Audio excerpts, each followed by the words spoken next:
Ice advantage as far as they go this time. Forsberg, what a move, he scores! Many of the players have been humiliated with weird background stories like Chris Nienhuis was caught stealing a swimsuit or Winnipeg was caught drunk while driving in a motorboat. So let's hop into the video and know more about it. PK Subban was humiliated in debut. Demon defender PK Subban displayed immense courage right after the final whistle of his first NHL game, challenging one of the toughest and most ruthless players in history.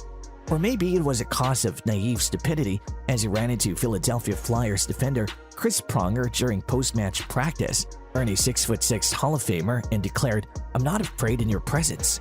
It was the wrong person to fight, and Subban was lucky he didn't get a stick in his ribs or a glove in his eye. Pronger's response to Subban was a non-physical insult. Subban faced Philly again the following night in Montreal, collecting another assist in another Canadiens loss, but this time smart enough to get away from Pronger. It was just 2 NHL Subban games in 2009-10, but his career began the following year when he became one of the league's top rookies, scoring 14 goals and 38 points in 77 games for the Habs. Boston Bruins humiliated. The Boston Bruins kicked off the post-Tuukka Rask era with another humiliating loss to the Carolina Hurricanes on Thursday. The Bruins lost 6-0, and despite missing 2 of their best players in Brad Marchand and captain Patrice Bergeron, head coach Bruce Cassidy was in no mood for excuses.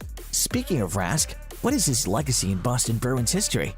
The Montreal Canadiens introduced the media and their fans to new interim coach Martin St. Louis. For the second day in a row, another NHL head coach crossed the board, this time Edmonton Oilers head coach Dave Tippett. The Boston Bruins have now won 16-1 in 3 games against the Carolina Hurricanes and are damned if they equalize with the Canes in the first round of the Stanley Cup playoffs. Blue Jackets embarrassed. Jonathan Huberdeau slotted home the Blue Jackets to give the Florida Panthers a 5-0 lead at the FLA Live Arena, and the home fans called for 5 more goals before the final whistle. The Panthers had nearly 40 minutes to play and came close to doing so in a 9-2 game with just 2 days after the Blue Jackets pulled off a shock 6-0 close against powerhouse Carolina Hurricanes in Raleigh. "We should be ashamed, period," said Blue Jackets coach Brad Larson, who previously praised his team's performance against the Hurricanes. "There's nothing more to say about that. I mean, after a game where we played a pretty solid game, all 60 high-level competition." The Jackets' increased intensity was also seen in the final at 9.46 after the Panthers took a 9-1 lead through Ryan Lomberg's goal. They started looking for a 10th to please their fans, and the Jackets tried to stop it, starting with captain Boone Jenner, who scored the last goal of the game for former teammate Sergei Bobrovsky 36 seconds later. The Blue Jackets avoided the humiliation of seeing a 10 on the scoreboard, but couldn't silence the fans who were crying for it. They have suffered some serious losses over the last few seasons, but nothing comes close to what rings in their ears. Patrick Roy was embarrassed. The Montreal Canadiens appear to be leading the NHL in a patient revenge plot. The offensive boom came exactly 22 years after the Red Wings' 11-1 loss to the Canadiens on the 2nd of December 1995. That game was Patrick Roy's last in the Habs shirt, when then-coach Mario Tremblay finally let Roy go after netting 9 goals against him. Roy sat on the bench and demanded a swap. 3 days later, Roy was sent to the Colorado Avalanche, where he won the Stanley Cup that same season.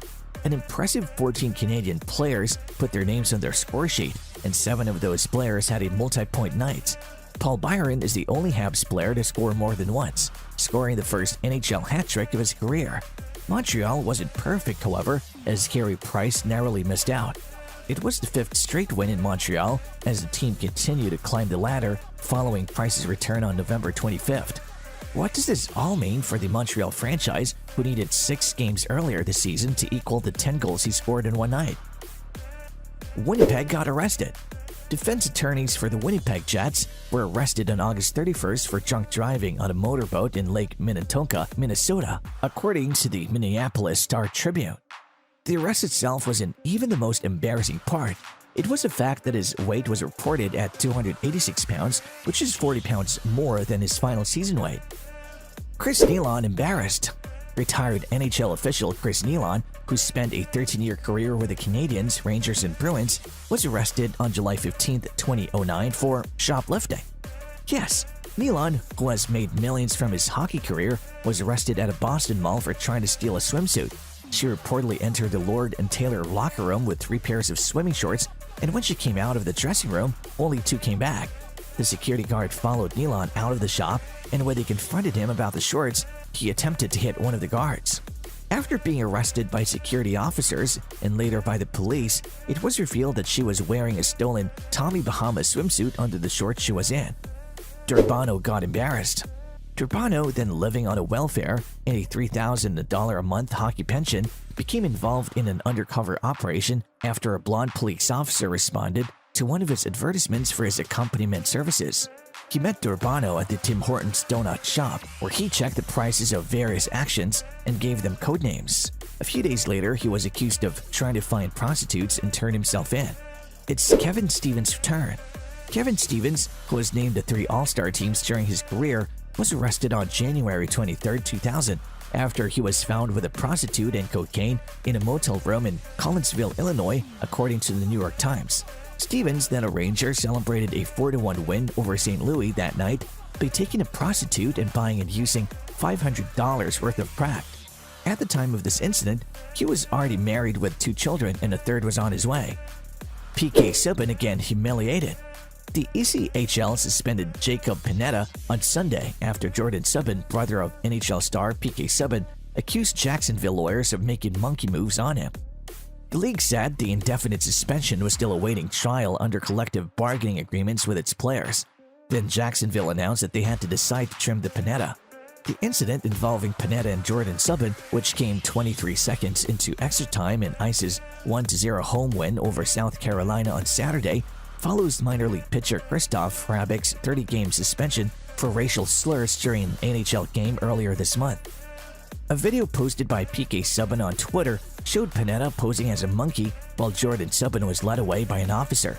Jordan Subban, who is black, then slides back into the Panetta, and the two look onto each other at the start of the multiplayer battle. Chris Pronger. Chris Pronger is a great defender and is not afraid to play with anyone. Well, that's what we thought. He joined the St. Louis Blues in 1995 and remained with the organization until 2005 when he joined the Oilers. During his last 6 seasons with the team, Pronger captained the Blues and was a respected leader on the ice. But he also played the legends who destroyed him, and one of them was Mario Lemieux. On the podcast That's Hockey Talk, he talks about a special encounter with Mario Lemieux. He didn't specify what season the game was in, but one thing's for sure, he was beaten to remember. Nazem Kadri humiliated. Nazem Kadri spoke to the media for the first time since being suspended for 2 more games by Toronto Maple Leafs hockey operation president Brendan Shanahan. The 24-year-old center vowed to learn from the ordeal in hopes to live up to expectations. The suspension was made after Kadri missed a team meeting due to being late for training on Sunday. Head coach Peter Horacek put Kadri on for the team's next game, and the club then took charge of 2 extra games. Shanahan decided to publicly announce Kadri's sentence instead of dealing with it internally. He stated that he felt the team couldn't sweep the problem under the carpet. Shanahan also noted that Kadri had other issues in the past that questioned his professionalism. John Tortorella regrets the embarrassment. John Tortorella laments the embarrassment he inflicted on the New York Rangers by spilling liquid and throwing plastic water bottles into the crowd during Washington's playoff defeat. Until Wednesday, when Tortorella conducted exit interviews with the players following a disappointing 7-match suspension from the Capitals, the flamboyant Rangers coach refused to go into details of the events that led to his 1-match NHL suspension. At 6:33 a.m. the third period on Friday's 4-0 loss in Game 5, Tortorella was involved in a verbal confrontation with a fan. A video playback shows the coach lifting a water bottle into the crowd. Tortorella then grabbed Aaron Dvorak's front wand and lifted it, swinging it toward the fan. So which humiliation, according to you, was the worst? Do comment your thoughts in the section below.